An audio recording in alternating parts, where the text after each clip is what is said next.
Question देखना है, उसके बाद कौन सा मेथड हमको लगाने हैं, उसके बाद आप ट्राई कीजिए। ठीक है, पहले क्वेश्चन फिर मेथड, ये नहीं कि पहले मेथड उसके बाद क्वेश्चन, नहीं, बिल्कुल भी नहीं, पहले क्वेश्चन फिर मेथड। ठीक है, चलिए देखना है आपको 12% का। तो क्या 12,000 रुपये की राशि पे 12% में कितना ब्याज बनेगा? 12,000 रुपये की राशि पे 12% का रेट से कितना ब्याज बन जाएगा बाबू? 1440 रुपये का आपका ब्याज बन जाएगा।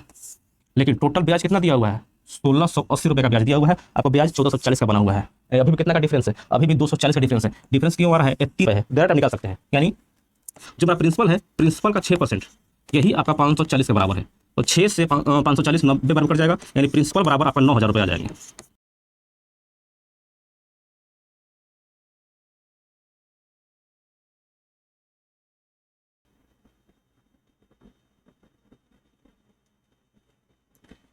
चलिए जी, नमस्कार जय हिंद साथियों, आप देख रहे हो आपका अपना यूट्यूब चैनल DS24 स्टडी। मैं आपका मैथ मेंटर दीपक सोनू। जैसा कि ये मेरा सिंपल इंटरेस्ट का 4th क्लास होने वाला है। इससे पहले हम 3 वीडियो ऑलरेडी अपलोड कर चुके हैं। अगर आप देखना चाहते हैं तो नीचे डिस्क्रिप्शन बॉक्स में लिंक रहेगा, आप डायरेक्ट जाकर चेकआउट कर सकते हैं। तो आज हम लोग क्या पढ़ने वाले हैं? तो आज हम लोग पढ़ने वाले हैं सिंपल इंटरेस्ट का कौन सा टॉपिक, जब रेट इंक्रीज या फिर डिक्रीज करे तब। साथ साथ में ही हम लोग एलिगेशन वाला जो क्वेश्चन बनता है सिंपल इंटरेस्ट में, उसका भी करने वाले हैं। एलिगेशन में से जो क्वेश्चन बनते हैं वो भी करने वाले हैं। ठीक है, कोई दिक्कत कोई परेशानी नहीं होना चाहिए। चलिए हम लोग क्लास स्टार्ट करते हैं कहाँ से? जब रेट वेरिएशन होता है तब, जब रेट ऊपर नीचे होता है तब ब्याज पे, इंटरेस्ट पे क्या डिफरेंस आता है, उसी चीज़ को हम देखेंगे। क्लियर? चलिए आगे आइए। ये देखिए, जब भी रेट इंक्रीज या फिर डिक्रीज करेगा ना, तो वो डायरेक्टली प्रोपोर्शनल तो किस पे होगा? सिंपल इंटरेस्ट पे। ये दिया हुआ है कि जब भी रेट चेंज देना, उस क्वेश्चन में आपको इस फार्मूला से आराम से लगा सकते हैं। जितना आपका ब्याज में चेंज होगा, क्योंकि आपका रेट में चेंज हुआ है, रेट आपका चेंज करोगे तो आपका ब्याज में चेंज होगा। क्लियर? रेट में आप चेंज करोगे तो आपका ब्याज में चेंज होगा। बस इतना ही समझना है आपको। रेट में चेंज होना यानी ब्याज में चेंज होना एकदम पॉसिबिलिटी है, पूरा 100% है। ठीक है, तो इसी बेस पर हम लोग क्वेश्चन लगाने वाले हैं। ठीक है, ये फार्मूला आप देख लीजिए, इस फार्मूला को आप यूज भी कर सकते हैं, मैं तो नहीं यूज करता। ठीक है, हाँ एक चीज़ और, आपको क्वेश्चन देख के कौन सा मेथड हमको लेना है ना, वो आप डिसाइड कीजिएगा। ये नहीं कि पहले आप ये मेथड सीख लिए, आप सोचेंगे कि ना कोई भी फार्मूला, कोई भी क्वेश्चन आ जाए हम यही फार्मूला घुसा दें। जी नहीं, आपको इसके लिए रिजिड नहीं होना है। पहले आपको क्वेश्चन देखना है, उसके बाद कौन सा मेथड हमको लगाने हैं, उसके बाद आप ट्राई कीजिए। ठीक है, पहले क्वेश्चन फिर मेथड, ये नहीं कि पहले मेथड उसके बाद क्वेश्चन, नहीं, बिल्कुल भी नहीं, पहले क्वेश्चन फिर मेथड। ठीक है, चलिए आगे आइए। पहला सवाल देखिए, दिया हुआ है, sum of money was lent at a simple interest at a certain rate for 3 years। Had it been lent at 2% higher rate, जब 2% हाइयर रेट पे इसको लेंट किया जाता है तब 540 रुपये एक्स्ट्रा उसको ब्याज के रूप में, इंटरेस्ट के रूप में मिलते हैं। तो सम बताना है यानी प्रिंसिपल बताना है। समझ गए? एक धनराशि 3 वर्ष के लिए एक निश्चित दर पे साधारण ब्याज पर उधार ली जाती है। ठीक है, यदि इसे 2% अधिक रेट पे इसको उधार दिया जाता तो इससे 540 रुपये अधिक ब्याज प्राप्त होते हैं। जब रेट हाई होगा इसका मतलब ब्याज भी हाई होगा, यही तो था। जब रेट आपका हाई होगा तो ब्याज भी हाई होगा। अगर रेट यहाँ पे डिक्रीज लिखता तो आपका ब्याज भी नीचे आता। क्लियर? चलिए, एक क्वेश्चन CGL टीयर 1 में पूछा हुआ है, 2023 का है, सब लेटेस्ट है। ठीक है, इसमें करना क्या है देखिए, आपको पहले आप फार्मूला भी लगा सकते हैं। ठीक है, फार्मूला हम नहीं लगाते हैं, हम लोग डायरेक्ट अप्रोच देखते हैं कैसे सवाल को करेंगे। आप यहाँ पे देखो, अगर 2% इंक्रीज नहीं करता 3 सालों में तो क्या मेरा ब्याज चेंज होता? बिल्कुल भी नहीं होता। मेरा ब्याज 540 रुपये जो बन रहे हैं एक्स्ट्रा, क्यों बन रहे हैं? क्योंकि रेट में 2% का इंक्रीमेंट हुआ है 1 सालों के लिए। जब 1 सालों में 2% का इंक्रीमेंट हो रहा है तो 3 साल में कितना रेट का इंक्रीमेंट होगा? 6% का। 1 साल में 2% यानी 3 साल में 6% का, यानी प्रिंसिपल का जब भी रेट चेंज होगा ना तो हमेशा प्रिंसिपल पे लगेगा। ठीक है, तो प्रिंसिपल का 6% ही आपका 540 रुपये जो कि एक्स्ट्रा दिया हुआ है, किधर दिया हुआ है? हिंदी में, इंग्लिश में तो यहाँ पे है, हिंदी में यहाँ पे देख लीजिए। प्रिंसिपल का 6% ही 540 रुपये है, डायरेक्ट आप निकाल सकते हैं। यानी जो मेरा प्रिंसिपल है, प्रिंसिपल का 6% यही आपका 540 के बराबर है। तो 6 से 540 90 बार में कट जाएगा, यानी प्रिंसिपल बराबर आपका 9,000 रुपये आ जाएंगे। क्लियर? ऑप्शन नंबर कौन सा? ऑप्शन नंबर 20 का सही आंसर हो जाएगा। कितनों को तो पहले हजम हुआ ही नहीं होगा कि कैसे किए हैं। आपके लिए फार्मूला है, आप फार्मूला पुट करके देखो, वहाँ से भी निकल जाएंगे। चलिए फार्मूला पहले बता देते हैं, वो भी बता देते हैं। एक सवाल के लिए बताएंगे, फिर नहीं बताएंगे, ठीक है? देखो फार्मूला क्या था भाई? फार्मूला क्या था sir? Change in simple interest बराबर principal into change in rate into time upon 100। यही फार्मूला था। आपको प्रिंसिपल निकालना है, चेंज इन सिंपल इंटरेस्ट आपका 540 रुपये दिया हुआ है, रेट जितना चेंज कर रहे हो वो आपका कितना है? 2% का है, टाइम आपका 3 साल के लिए है। करो। 540 रुपये आपका क्या है? 540 रुपये आपका ब्याज में चेंज है, तो 540 रुपये आप यहाँ पे लिख लो। 540 बराबर प्रिंसिपल आपको निकालने हैं, रेट आपको कितने का चेंज हो रहा है? 2% हाइयर रेट पे कर रहे हो आप। टाइम आपका 3 सालों के लिए है, अपॉन 100। अब भी देखिए प्रिंसिपल का 6% ही 540 है। क्या दोबारा से आ गए? प्रिंसिपल का ही 6% 540 है, तो क्या प्रिंसिपल आप नहीं निकाल सकते हैं? समझे ना? तो डायरेक्ट हम अप्रोच में फार्मूला ही लगा रहे थे, लेकिन डायरेक्ट फार्मूला नहीं लगाते हैं हम लोग, इनडायरेक्ट लगाते हैं। ठीक है, तो इसका क्या हो जाएगा? प्रिंसिपल का 6% बराबर 540, यानी प्रिंसिपल बराबर डायरेक्ट आपका 9,000 रुपये। ऑप्शन नंबर बी सही आंसर हो जाएगा। कोई डाउट नहीं होना चाहिए। तो हम लोग फार्मूला पे नहीं बनाएंगे, हम लोग डायरेक्ट अप्रोच चलेंगे। ठीक है, कहीं कहीं आपको फार्मूला का भी क्या बोलते हैं उसको, सही हो सकता है, क्योंकि आपको बताया है क्वेश्चन दे के ही अप्रोच चुनना है, किस तरह से हम जाएंगे। कोई कोई क्वेश्चन तो आपको यूनिट डिजिट से भी हो जाएंगे, किसी क्वेश्चन में डिस्टेंस लग जाएंगे, किसी में आपका प्राइम नंबर मल्टीप्लिकेशन लग जाएगा। तो क्वेश्चन देखना है, उसके बाद डिसाइड करना है। ठीक है, चलिए आगे आइए। दिया हुआ था simple interest on a certain some at a 3 years 8% per annum. 150 रुपये ज़्यादा मिलते हैं उसको सिंपल इंटरेस्ट पे। The sum for 2 years at 9% पर annum. Find the sum. Question समझे? इसमें बोल रहा है कि एक निश्चित राशि 8% प्रति वर्ष की दर से 3 वर्ष का साधारण ब्याज, 8% प्रति वर्ष की दर से 3 वर्ष का साधारण ब्याज, कलर चेंज कर लें। दिया हुआ है 8% प्रति वर्ष की दर से 3 वर्ष का साधारण ब्याज, उसी राशि पे 9% प्रति वर्ष की दर से 2 वर्ष का साधारण ब्याज से 150 रुपये अधिक है। इसमें कुछ समझ रहे हैं आप? 8% 3 सालों के लिए, ये 8% प्रति वर्ष है, तो क्या 3 सालों के लिए 24% का ब्याज देगा कि नहीं? सोचिए सोचिए, 1 साल के लिए रेट आपका 8%, तो 3 साल के लिए आपका जो ब्याज बनेगा 24% का बनेगा। ठीक है, तो पहला ब्याज हुआ आपका 8 × 3 यानी 24% का आपके पास ब्याज हो गया।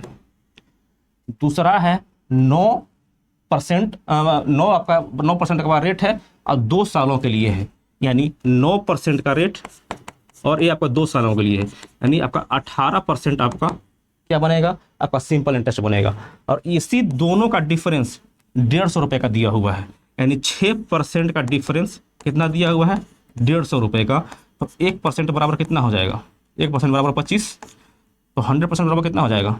1% बराबर 25, सॉरी 1% बराबर 25, यानी 100% बराबर 2500 रुपये।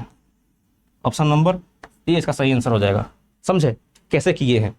जितना आपको रेट दे उसको टाइम से मल्टीप्लाई कीजिए, आपको ब्याज मिलेगा।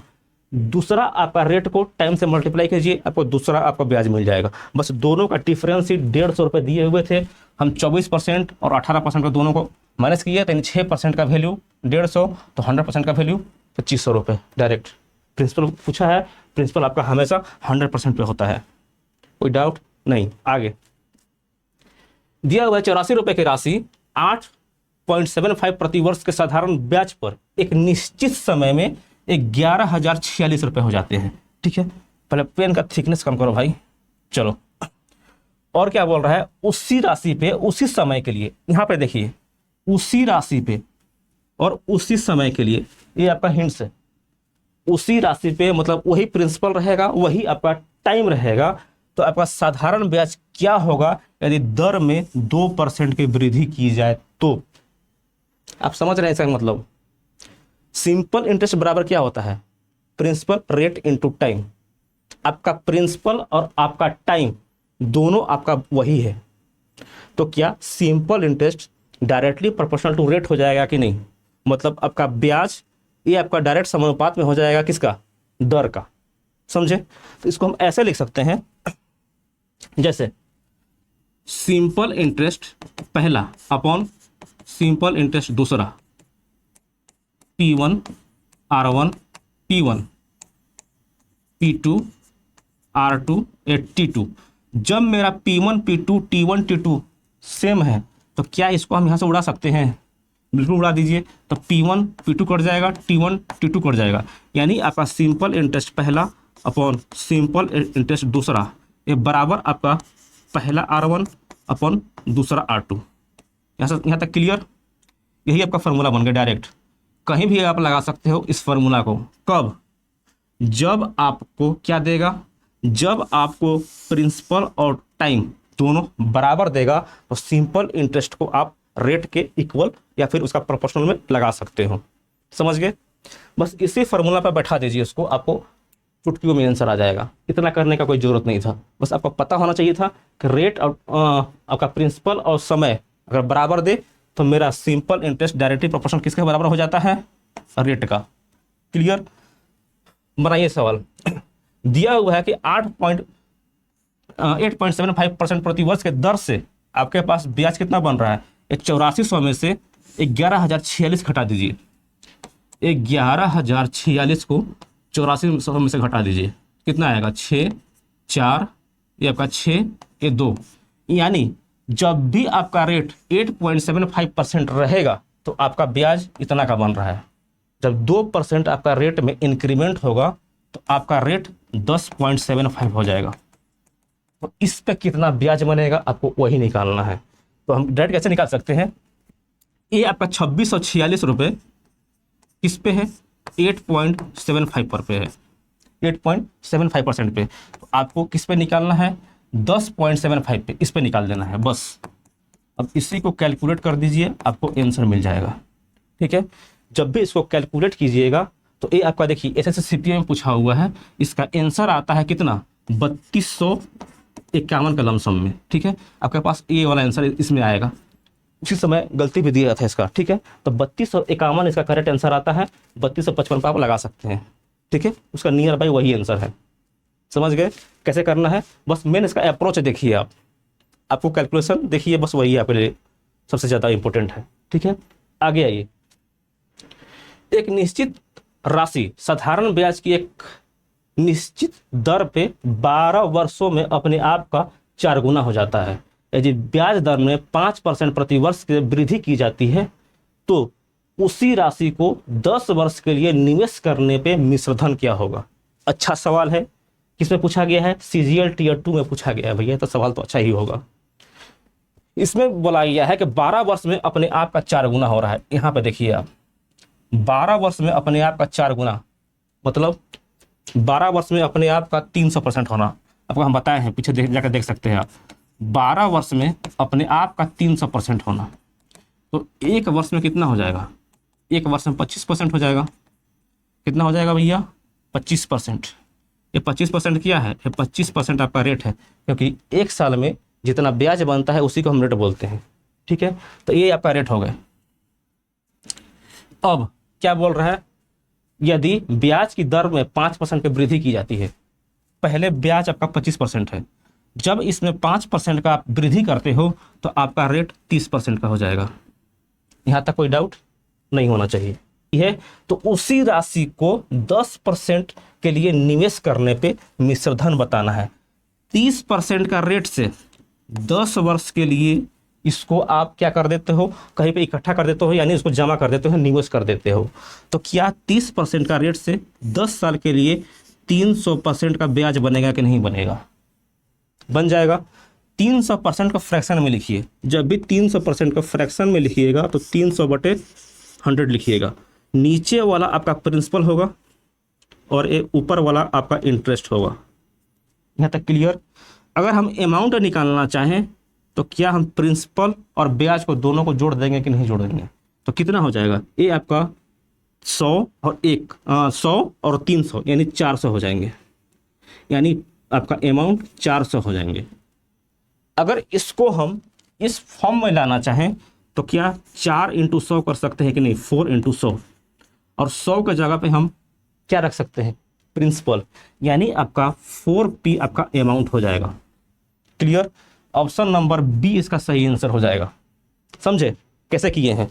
सबसे पहले तो 12 साल का आपका रेट दिया हुआ है कि 4 गुना हो जा रहा है, यानी आपका 12 साल में 300% हो रहा है। तो 1 साल के लिए निकाल दो, वही आपका क्या हो जाएगा? वही आपका रेट हो जाएगा, जो कि 25% होगा। इसको अच्छे से लिख लीजिएगा, ये आपका 25% है। अगर यहाँ से हम डिलीट करें तो हो जाएगा। ठीक है, ये आपका 25% है।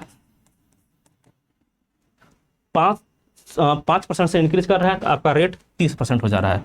10 साल में 300% का आपका ब्याज बनेगा। ठीक है, और इसको इस तरह से बदलेंगे तो हम क्या लिख सकते हैं? ऊपर वाला आपका इंटरेस्ट, नीचे वाला प्रिंसिपल, दोनों को जोड़िएगा तो 400 आपका अमाउंट बन जाएगा। क्लियर? नेक्स्ट आगे आइए। अब दूसरा टाइप है कौन सा? एलिगेशन बेस्ड पे। देखिए, जब भी रेट दूसरा रेट और उसको मिक्स वाले रेट से कंपेयर कीजिएगा ना, तो बाद में आपको प्रिंसिपल का रेशियो मिलेगा। एलिगेशन में, मिक्सर एलिगेशन में पढ़े होंगे आप। जैसे स्पीड है, पहला स्पीड, एक दूसरा स्पीड, और एक बीच में स्पीड आएगा। जब भी इसमें एलिगेशन लगाइएगा ना, तो पहले स्पीड का यूनिट क्या होता है? स्पीड का यूनिट होता है km/h। तो नीचे जो बेस में होता है ना, बेस में उसी का यहाँ पे जो आपका रेशियो आएगा उसी का आएगा, यानी यहाँ पे आपका टाइम का रेशियो आएगा। समझे? क्योंकि आवर आपका टाइम का यूनिट है, तो नीचे आपका टाइम का रेशियो आएगा। ठीक है, अगर ऐसा हम और बोल सकते हैं कि जब भी आपका प्रिंसिपल या फिर लॉस का आप बनाते हैं एलिगेशन, जब भी इसको मैनेज कीजिएगा इधर उधर, यहाँ पे आपको कॉस्ट प्राइस का बनेगा, क्योंकि प्रिंसिपल प्रॉफिट और लॉस जब भी निकालते हैं तो हम कॉस्ट प्राइस में निकालते हैं। क्लियर? आगे ये इस पर क्वेश्चन कीजिए। देखिए, इस सवाल जैसे बना रहे हैं हम ना, इस पे हम देखिए एलिगेशन लगा भी सकते हैं, नहीं भी लगा सकते हैं। ऐसे क्वेश्चन को हम सबसे पहले किस पे करेंगे? शिफ्टिंग मेथड से करेंगे। ठीक है, क्योंकि आपको अभी एलिगेशन नहीं आता है, तो हम शिफ्टिंग मेथड से करेंगे इस सवाल को। ठीक है, ट्राई कीजिए। 2000 रुपये राशि को 2 भागों में उधार दिया जाता है। 2000 नहीं है, 20,000 की राशि है। ठीक है, 20,000 की राशि 2 भागों में इसको बांट दिया गया है। एक 8% प्रतिवर्ष के दर से है और दूसरा 10% प्रतिवर्ष के दर से बांटा गया है, और उसका जो औसत वार्षिक ब्याज है ये 1440 है। एक चीज और ध्यान रखिएगा, एक क्वेश्चन CGL 21 में आया है, यहाँ पे गलती से टाइप हो गया है 1440 का। इसका ओरिजिनल जो है ये 1760 है। ठीक है, ये 1760 है, इसको हटा दीजिएगा, 1760 है। ठीक है, इस बात को ध्यान में रखिएगा। कितना है? 1760 का है। चलिए, अब इस पे सवाल बनाइए। तो आपको दोनों भाग ज्ञात करने हैं, दोनों भाग निकालना है आपको। कैसे कीजिएगा? हम सेफ्टी मेथड से बताते हैं आपको। ठीक है, 20,000 रुपये है, 20,000 रुपये हैं, इसको आप 2 भाग में बांट रहे हो। 2 भाग में पहले बांट लो। पहला भाग है 8%, दूसरा भाग है 10%। 8%, 10%। इसको आप ऐसे लिख सकते हो, 8% इसका और इसको 2 भाग में बांट दो, यानी 8% इधर प्लस का 2%। अब आप केवल कहाँ देखना है? अब केवल आपको 8% पर देखना है। आप तो केवल यहाँ पे देखो, इसका 8% और इसका 8% पे हम लगाएंगे 20,000 रुपये पे। ये 20,000 रुपये पे 8% पे कितना हमको ब्याज मिलेगा, कितना हमको इंटरेस्ट मिलेगा? जो पैसा बच गए वो किसका हो जाएंगे? ये 2% का हो जाएंगे। क्लियर? लगाइए, 20,000 रुपये पे 8% का रेट, यानी 1,600 रुपये का आपको ब्याज मिलेगा। 1,600 रुपये का टोटल ब्याज कितना है? 1,760 रुपये का। आपको कितना ब्याज मिल चुका है? 1,600 रुपये का। बचा कितना है? 160 रुपये, यानी 2% का वैल्यू जो एक्स्ट्रा है, इसी का वैल्यू 160 है।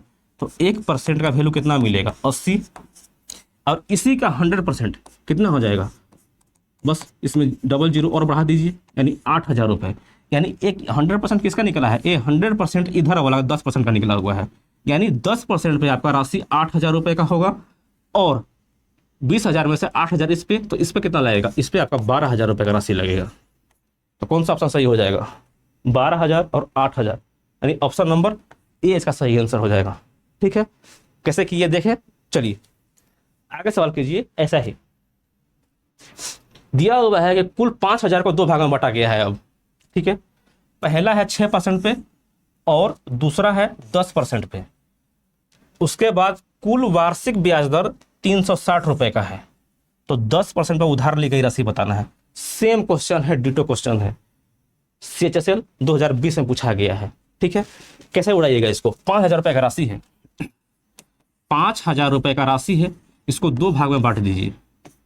पहला भाग 6% और दूसरा 10%। इसको हम 6% ले सकते हैं ऐसे, प्लस 4% हम इसके ले सकते हैं। बस आप इस दोनों को देखो, आप ये दोनों को देखो केवल, बस 6% वाला इस पे।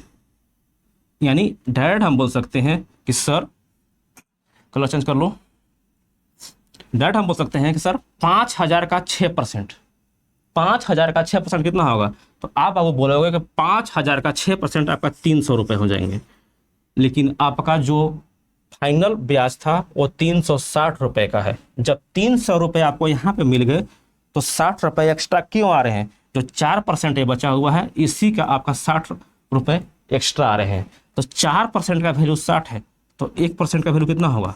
1% का वैल्यू 15, माफ कीजिएगा, 1% का वैल्यू 15, यानी 100% का वैल्यू कितना हो जाएगा? 1500। समझ में आया? अब जब 100% का वैल्यू 1500 आया है, तो क्या इस पे जो मेरा 10% था, इस पे 1500 रुपये लगेगा, और इस पे कितना लगेगा? इस पे आपका 3500 रुपये लगेंगे। पूछा किस पे है? पूछा किस पे है? 10% वाले पे। तो 10% वाले पे 1500 रुपये आपका इसका सही आंसर हो जाएगा। ऑप्शन नंबर बी का सही आंसर हो जाएगा। और वहीं पे पूछताछ के 6% वाले पे, तो 6% वाले पे ऑप्शन नंबर डी हो जाते हैं। क्लियर? आगे अब क्या दिया हुआ? एक व्यक्ति है 15,000 को 2 भाग में बांटता है। 10% और 15% प्रतिवर्ष साधारण ब्याज के दर पे देता है। 2 वर्ष के बाद कुल ब्याज 3600 रुपये है। सेम सवाल है, ये आपके लिए होमवर्क है, इसको अटेम्प्ट कीजिएगा। चलिए नेक्स्ट सवाल कीजिए। 12,000 रुपये का राशि है। ठीक है, कलर चेंज कर लो पहले भाई। 12,000 की राशि 12% और 15% प्रतिवर्ष के दर से 2 भागों में निवेश किया जाता है। 2 वर्ष के बाद, देखिए 2 वर्ष कब आ गया? 2 वर्ष का 3360 रुपये का आपका ब्याज देता है टोटल। तो आपको दोनों का बीच का अंतर निकालना है, अब डिफरेंस निकालना है आपको। पहला तो देखिए, ये 2 वर्ष का ब्याज दिया हुआ है 3360 रुपया, इसको आप सिंगल वर्ष के लिए कर लीजिए पहले, नहीं तो ये दोनों में आपको 2 से मल्टीप्लाई कर दीजिए। ये 1 साल का दिया हुआ है 12% और 15%, तो इसको आप 24 और 30 कर सकते हैं। लेकिन हम बटे 2 यानी 1680 रुपये आपका 1 साल का ब्याज बन रहा है, ध्यान रखिएगा। अब आइए क्वेश्चन पे, कितना है? 12,000 रुपये हैं। 12,000 रुपये राशि को 2 भाग में बांट दीजिए। 12% पे और 15%, ये 12% प्लस का 3%। बस आप इस दोनों पार्ट को देखो। कहाँ पर देखना है बच्चा? बस इस दोनों पार्ट को देखना है आपको, 12% का। तो क्या 12,000 रुपये की राशि पे 12% में कितना ब्याज बनेगा? 12,000 रुपये की राशि पे 12% के रेट से कितना ब्याज बन जाएगा बाबू? 1440 रुपये का आपका ब्याज बन जाएगा। लेकिन टोटल ब्याज कितना दिया हुआ है? 1680 रुपये का ब्याज दिया हुआ है, आपको ब्याज 1440 का बना हुआ है। अभी भी कितना का डिफरेंस है? अभी भी 240 का डिफरेंस है। डिफरेंस क्यों आ रहा है? ये 3% के कारण आ रहा है। यानी ये 3% का वैल्यू कितना दिया हुआ है? 240। तो 1% का वैल्यू कितना हो जाएगा? 80। तो 100% का वैल्यू 8,000 रुपये, यानी 8,000 रुपये। ये 15% वाला 15% का होगा, तो इस पे आप 8,000 रुपये लगा रहे हो। पूछा किसका है? पूछा है आपका दोनों का बीच का डिफरेंस पूछा हुआ है। अगर इस पे 8,000 है तो इस पे आपका 4,000 रुपये हो जाएंगे। तो दोनों का बीच का डिफरेंस 8,000 और 4,000 कितना आ जाएगा? 4,000 का आ जाएगा। ऑप्शन नंबर बी इसका सही आंसर हो जाएगा। समझ गए? चलिए आगे कीजिए। ये आज आपका लास्ट सवाल है। एक व्यक्ति है 25,000 को क्या करता है? 12% और 10% प्रतिवर्ष साधारण ब्याज के दर पे 2 भागों में बांट देता है। 25,000 रुपये को 12% और 10% के रेट से, और बोल रहा है कि 2 वर्षों का अंत में ऋण चुकाने के लिए प्राप्त कुल राशि कितना दिया हुआ है, 30,400 रुपये है। ठीक है, तो 12% प्रतिवर्ष के दर पे उधार ली गई राशि बताना है। क्या इस सवाल में जान है? CGL Tier 2 में पूछा गया है। क्या इसको आप नहीं लगा सकते हैं? जैसे सवाल हम लोग किए हैं आप ऐसे ही कर सकते हैं। ये 2 सालों के लिए आपका ऋण दिया हुआ है इतना, तो क्या इसको सिंगल में कन्वर्ट कर दीजिए। सिंगल में कन्वर्ट करने के बाद 12 और 10 में बांट दीजिए। आपसे पूछा हुआ है 12% के रेट से, पहले वाले में इसको निकाल सकते हैं आराम से। क्या नहीं निकाल सकते हैं? आराम से निकाल सकते हैं। इसका आंसर कितना होगा आपको कमेंट बॉक्स में डालना है। ठीक है, हाँ इसको डाल दीजिएगा पक्का। इसको सॉल्व करके कमेंट बॉक्स में डालना है कितना इसका आंसर आएगा। चलिए आज के लिए अब इतना ही रखते हैं, मेरा स्लॉट का टाइम खत्म हो चुका है। ठीक है, चलिए मिलते हैं नेक्स्ट क्लास में। तब तक के लिए अपना ध्यान रखिए। जय हिंद, जय भारत।